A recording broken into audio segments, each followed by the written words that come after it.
त्यांच्या मुलांना भोगावी लागतात हे लक्षात ठेवावं. चोळ्या, अरे घरी राहून बायका मुलात रममाण व्हायचं तर इथे येऊन आमची सेवा काय रे करत बसलायस तू? स्वामी, प्रपंचात राहून परमार्थ याचा अर्थ तुम्हीच तर समजवलात ना. तो बाळ्या तोही तसाच नवकोट नारायण घरचा. घरी लक्ष्मी पाणी भरत होती, नोकर चाकर दिमतीला, पण सगळ्यावर पाणी सोडून सगळ्याकडे पाठ फिरवून इथे येऊन राहिलाय. काय रे, काय सुख मिळतं तुम्हाला इथे येऊन आमची सेवा करण्यात? अहो, तुमच्या चरणांपाशी जे सौख्य आहे ते इतर कुठल्या गोष्टीत मिळेल का? छान छान. मोह माया या पाशातून सुटण्याचा असाच प्रयत्न करा आणि आपलं अनुकरण दुसरे करतील हेही पहा. अहो, या मोहजालातून सुटका करून घेण्याचा प्रयत्न करतोय ते शाश्वत सुखाचा अर्थ कळावा म्हणून. पण इतर ठिकाणी आजूबाजूला पाहिलं तर असं होताना दिसत नाही. सगळेच जण तुझ्यासारखे कसे असतील? अरे या मोह मायेच्या पाशातून सुटण्याचा प्रयत्न ही उपरती आपणहून तुला झाली, सगळ्यांना तशी होत नाही. काही जणांना त्यांच्या चुकांची जाणीव करून द्यावी लागते, त्यांच्या चुकांची यादी वाचून दाखवावी लागते. ज्या घरात सोनेरी रुपेरी वस्त्रांची सळसळ ऐकू येते, लक्ष्मीचं छनछन पगरव ऐकू येत असतो, त्यांनी तर विशेषतः लक्षात ठेवलं पाहिजे, लक्ष्मी ही मोहमयी असते, तिचा सहवास उन्मादक असतो हे तिच्या पुजाऱ्यांनी लक्षात ठेवलं पाहिजे. आपण लक्ष्मीच्या अधीन होतो. स्वामी, मग तसं होऊ नये म्हणून काय करावं? अरे तसं होऊ नये म्हणून एकट्या लक्ष्मीशी कधीही संवाद साधू नये. तिचा पती म्हणजे नारायण त्याच्याशी अनुसंधान बांधावं. विष्णू रूप म्हणजे गुरुरूप. जो गुरुशी संपर्क साधेल, गुरुशी संबंध ठेवेल, त्याला लक्ष्मी कधीही मोहात पडू शकणार नाही.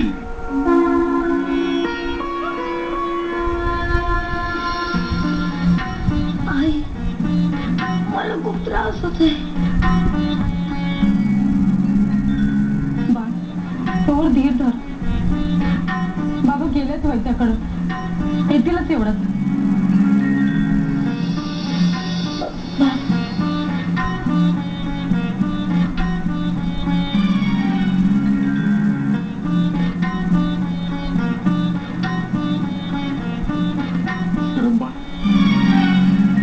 औषध तेवढं घेऊन टाक. कडू नाही आते? नाही रे बाळा, एकदम कटकन पिऊन टाक, म्हणजे पटकन जाईल. वैद्य बाबा कुठे? अगं ते कुठले भेटायला, ते शेजारच्या गावात गेले. तिकडे कोणाला तरी साप चावलाय म्हणून ते विष उतरवला गेले. पण आपलं घर गावातल्या गावात होतं, तिथे शेजारच्या गावात जाण्याआधी इकडे यायचं नाही का त्यांनी? अगं जानकी, शेजारच्या गावातल्या पाटलाकडे कोणाला तरी साप चावलाय, ते बडप्रस्त म्हणून बाजू नुसती औषधावर बोलवण केली. नंतर येतो म्हणाले. अगं पण आपण त्या पाटलाने काही तर शुल्क देऊ शकत नाही ना, त्याला झुकत माप देणार ते. एखाद्याच्या जीवापेक्षा पैसा महत्वाचा. अहो, पैसा कमी पडतोय म्हणून आपण आपल्या मुलावर उपचार करू शकत नाही, असं नको व्हायला. नाही, असं अजिबात होणार नाही. अगं त्याचा बाप आहे ना अजून हयात, मी त्याचं असं होऊ देणार नाही. अगं जकात नाक्यावरती कर वसुलीचं काम करतो मी, त्याचाच पुरेपूर फायदा घेणार आहे आपण. तू मात्र अजिबात काळजी करू नकोस, मी याला काहीही कमी पडू देणार नाही.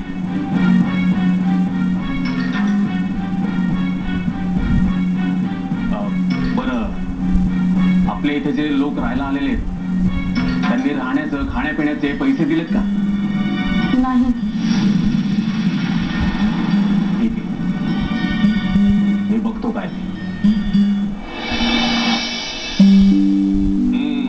काय निघालात वाटतं? हो, आता स्वामींचं दर्शन घेणार आणि लगेच पुढच्या रस्त्याला लागणार. दादा, तुम्ही तुमच्या इथं आमची राहण्याची आणि जेवणाची सोय केली आभारी आहे आम्ही तुमचं. ते आभार विभार नंतर माना. आधी इथं राहण्याच्या मोबदल्याचं काय, तो केव्हा देणार? मोबदला काय तेवढं दचकायला काय झालं? कालपासून इथं राहताय, खाताय, पिताय आणि मग त्याचा मोबदला द्यायला नको? त्याचे पैसे कोण देणार? अहो आमच्याकडे खूपच कमी पैसे आहेत. तुम्ही गोरगरिबांची सेवा करता, त्यांची मदत करता म्हणून आलो आम्ही इथं. हो, हे सेवा वगैरे मला काही माहित नाही हा. इथे येण्याच्या अगोदरच चौकशी करायची होती की इथं फुकट राहता येतं की नाही ते. येतात आपले स्वामींच्या नावाखाली फुकट राहायला, खायला, प्यायला. मी इथं काही धर्मशाळा उघडलेली नाहीये. हे काय नाही, फुकटाने माझे पैसे टाका.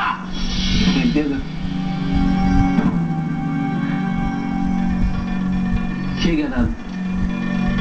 ठीक आहे, भिकाऱ्याच्या हातात ठेवल्यासारखे काय पैसे ठेवताय? त्याला अजून पैसे काढा. अहो आमच्याजवळ थोडेच पैसे शिल्लक आहेत. थोडे काय थोडे, त्याला असतील नसतील तेवढे सगळे काढ. अहो ते आम्हाला स्वामींच्या समोर ठेवायचे दादा. हे ते मला काही सांगू नको. चल काढ लवकर पैसे. चला निघा आता, चला.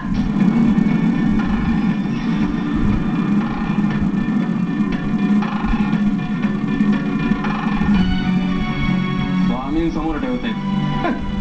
बापटा, लक्ष्मीच्या सहवासामुळे आणि अभ्यासामुळे उन्माद चढलाय तुला. म्हणून असा बेमूरवर खोडपणे वागतोय.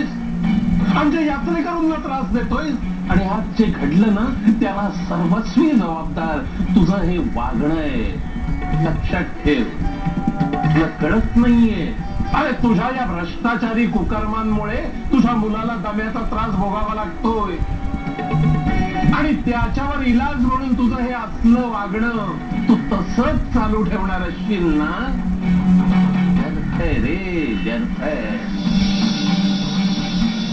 अरे काय भरलंय त्या पोत्यात? किती पोते काढली ती? साहेब, माझं जरा ऐकता का? काय ते लवकर बोला, वेळ नाही मला. कामामध्ये दिसत नाही का तुम्हाला? साहेब, माझ्या सामानाला लावलेला जो कर आहे तो खूप जास्त आहे हो. हा. जरा सवलत मिळेल का? सवलत? कसली सवलत? काय म्हणायचं काय तुम्हाला? काय नाही, काय नाही. बोलू आपण, पण इथं नको. जरा बाजूला जाऊन बोलूया. हा, चला.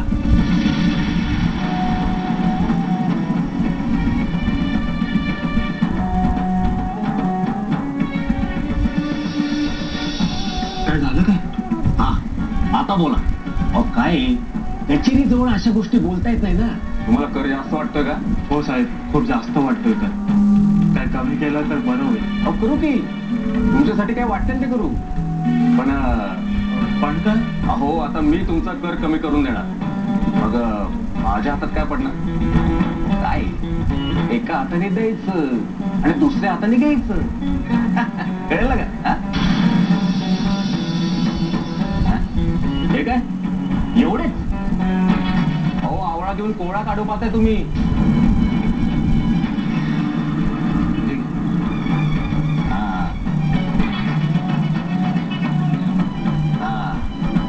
आता ठीक.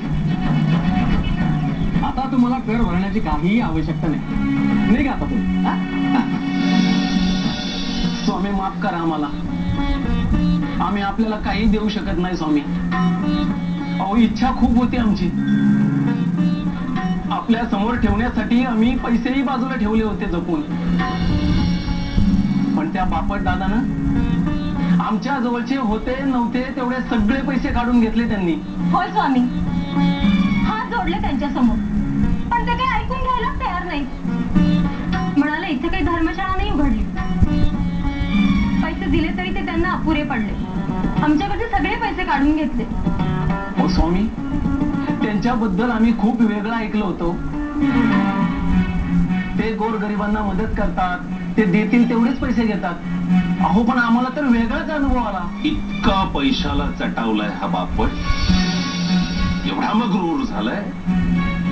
आमच्याकडे येणाऱ्या यात्रेकरूंनाही लुटू पाहतोयस. उसकी ये जुर्रत, उसे सबक सिखानी. बापटाला धडा शिकवायलाच हवा. अरे वा बापट, बरेच पैसे खुळखुळायला लागलेत म्हणून फार खुश दिसतोयस. चल माझ्या बरोबर. तुरुंगात टाकतोय.